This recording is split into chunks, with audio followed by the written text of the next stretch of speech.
Now to a story of bravery and courage. A Valley woman is opening up about the day her ex-husband nearly killed her, assaulting her, stabbing her, and kidnapping her. We do want to warn you, this story has some graphic details and images. The woman who survived sat down with Team 12's Bianca Bono because she wants to turn this horrible attack into something so much bigger and also the start of a new chapter. Bianca? Sometimes all of this still seems so surreal. It's a miracle I feel like it's a movie that I'm watching. that Sarah Pitcher is sitting in this chair sharing her story. I really thought, oh my gosh, this is it. Like, I'm gonna die. Sarah, an Arizona native, had moved to Indiana where she met the man she would marry, Sean Spink. When I first met him, he was very charming. Once we got married was really when kind of the possessiveness started. Sean isolating Sarah from her family and friends, becoming controlling and manipulative, ultimately causing her to leave him and move back to Arizona, never thinking he would follow her there. But soon enough, Sarah would start to see the signs near her North Phoenix apartment. I thought I saw a vehicle that was ours that was stolen in Indianapolis. And I had thought I had seen him, but I kind of convinced myself that I was making up things. He had been stalking her every move, waiting to make his, which he did on September 15th of 2018. I opened my front door and he was kind of standing around the corner. He had Raid in his hand and he sprayed me with Raid, pushed me back into the apartment.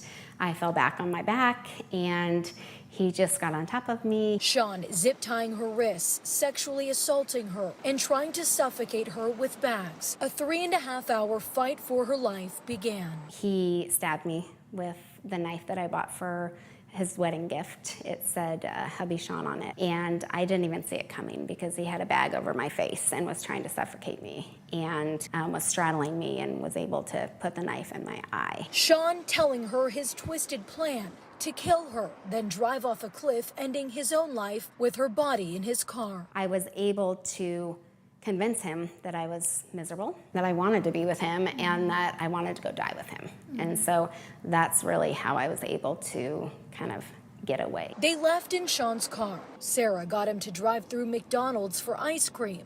Her moment. I remember reaching for the door handle. He grabbed my wrist and said, I thought you would try something, and I was able to get my wrist out and I just ran and I just screamed help. I was raped, and so he took off really quick. Police ultimately arresting him. I knew that my life wasn't over and I just kept praying that there was gonna be, a way for me out. Now, 4 years later, Sean was finally found guilty on a number of charges, including attempted first-degree murder, sexual assault, and kidnapping. A lot of my recovery is, now that I can tell my story, being able to tell my story. After it happened, I remember so many people saying me too. She was left blind in her right eye, and her physical and mental recovery continues. But she's not letting this attack define her. Instead, she's opening up about it, devoting part of her life to domestic violence awareness. There's too much silence around it, and I feel like we need to stop that silence. Hoping to create a support system for others in abusive situations, to let them know they're not alone.